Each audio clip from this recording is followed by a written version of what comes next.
नमस्कार दोस्तों, मेरा नाम है आशुतोष और आप देख रहे हैं डायनामिक इम्पल्शन। आज के इस वीडियो में हम बात करेंगे 20 दिसंबर 2021 के करंट अफेयर्स की और ज्ञान को कभी भी छोड़ना नहीं चाहिए, इसलिए वीडियो को अंत तक अवश्य देखिएगा। सबसे पहला प्रश्न है, भारत मध्य एशिया वार्ता की तीसरी बैठक की मेजबानी कौन सा देश करेगा? ए भारत, बी रूस, C Bangladesh, D Kazakhstan. And the right answer is Bharat. तो भारत मध्य एशिया वार्ता की तीसरी बैठक की मेजबानी भारत ने की है और ये एक मंत्री स्तरीय संवाद था जिसमें भारत का प्रतिनिधित्व एस जयशंकर जी ने ही किया है और ये बैठक संपन्न हो चुकी है। अगला प्रश्न है, भारत ने किस देश के साथ नवाचारों के समर्थन के लिए कार्यक्रम शुरू किया? ए श्रीलंका, बी बांग्लादेश, सी संयुक्त राज्य America, D Brazil.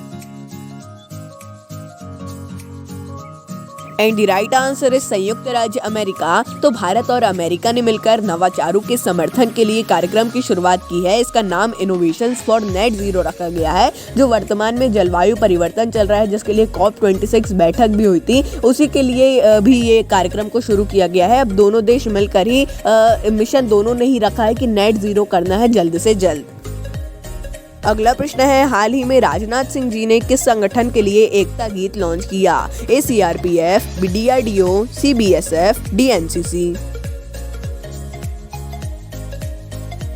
And the right answer is NCC। तो रक्षा मंत्री राजनाथ सिंह ने NCC यानी नेशनल कैडेट कोर्प्स के कैडेटों के लिए एकता गीत को लॉन्च किया है। यह एक राष्ट्रीय एकता गीत है जो कि 22 भाषाओं में उपलब्ध है और इसे नई दिल्ली में लॉन्च किया गया है, जो कि एक बहुत ही अच्छी बात है। आप इस गीत को सुनना चाहें अगर 22 भाषाओं में से किसी एक में भी, तो शायद YouTube में उपलब्ध है, आप वहां पर सुन सकते हैं। अगला प्रश्न है, हाल ही में एशियन डेवलपमेंट बैंक के साथ किस राज्य ने समझौता किया? A Haryana, B Assam, C Punjab, D Rajasthan. And the right answer is Assam. तो हाल ही में असम राज्य सरकार ने एशियन डेवलपमेंट बैंक के साथ समझौता किया है। वर्तमान में असम कौशल विश्वविद्यालय परियोजना चल रही है, उसमें कौशल विश्वविद्यालय बनाया जा रहा है असम में, उसी के लिए इसे किया गया है और पूरा $1 मिलियन एशियन डेवलपमेंट बैंक ऋण देगा, ये याद रखिएगा। अगला प्रश्न है, RBI ने किस बैंक को अप्रत्यक्ष कर एकत्र करने के लिए अधिकृत किया? A IndusInd bank, B RBL bank, C ICICI bank, D HDFC bank. And the right answer is Bharatiya reserve bank. तो भारतीय रिजर्व बैंक यानी RBI ने RBL बैंक को अप्रत्यक्ष कर एकत्र करने के लिए अधिकृत कर दिया है। अभी कुछ समय पहले से प्रत्यक्ष कर के लिए भी अधिकृत किया गया था, यानी कि अब ये अप्रत्यक्ष और प्रत्यक्ष दोनों ही कर को एकत्रित कर सकता है।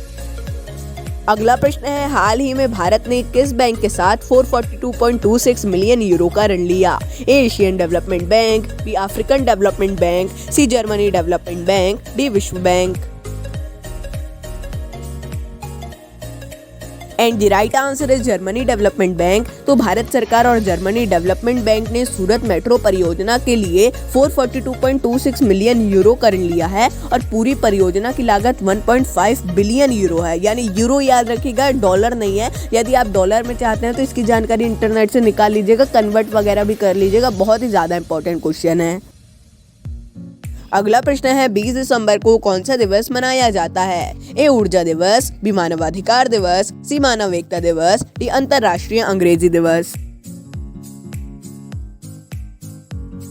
And the right answer is मानव एकता दिवस। तो प्रत्येक वर्ष 20 दिसंबर को मानव एकता दिवस मनाया जाता है। इसे एकता का महत्व जागरूक करने के लिए मनाया जाता है। उतना इम्पोर्टेंट प्रश्न नहीं है, लेकिन क्या क्या हुआ है इस दिन ये जानना बहुत ही आवश्यक है। यदि आज कोई भी प्रधानमंत्री जी या कोई भी संबोधित करता है तो उस भाषण को आप सुन सकते हैं, वो इम्पोर्टेंट हो सकता है।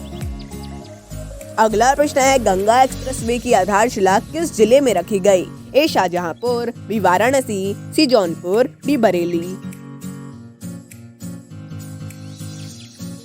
And the right answer is Shahjahanpur. तो प्रधानमंत्री नरेंद्र मोदी जी ने उत्तर प्रदेश के शाहजहांपुर में गंगा एक्सप्रेसवे की आधारशिला रखी है और बोला जा रहा है कि 2024 तक ये पूरा बन के तैयार हो जाएगा। और ये याद रखिएगा कि 2024 में ही लोकसभा चुनाव भी हैं। इससे आपको क्या लगता है, आप कमेंट में अवश्य बताइएगा। अगला प्रश्न है, किसने 10 साल पुराने डीजल वाहनों का रजिस्ट्रेशन रद्द करने की घोषणा की? A Maharashtra, B Delhi, C Paschim Bengal, D Himachal Pradesh. And the right answer is Delhi. तो दिल्ली सरकार ने प्रदूषण को कम करने के लिए 10 साल पुराने हर डीजल वाहन का रजिस्ट्रेशन रद्द करने की घोषणा की है, प्रदूषण को कम करने के लिए। याद रखिएगा, इसे 1 जनवरी 2022 से पूरी प्रोसेस को शुरू कर दिया जाएगा और ये एक बहुत ही बड़ी घोषणा है। तो दोस्तों, ये था अंतिम प्रश्न। मिलता है अगले वीडियो में। नमस्कार। Dynamic impulsion.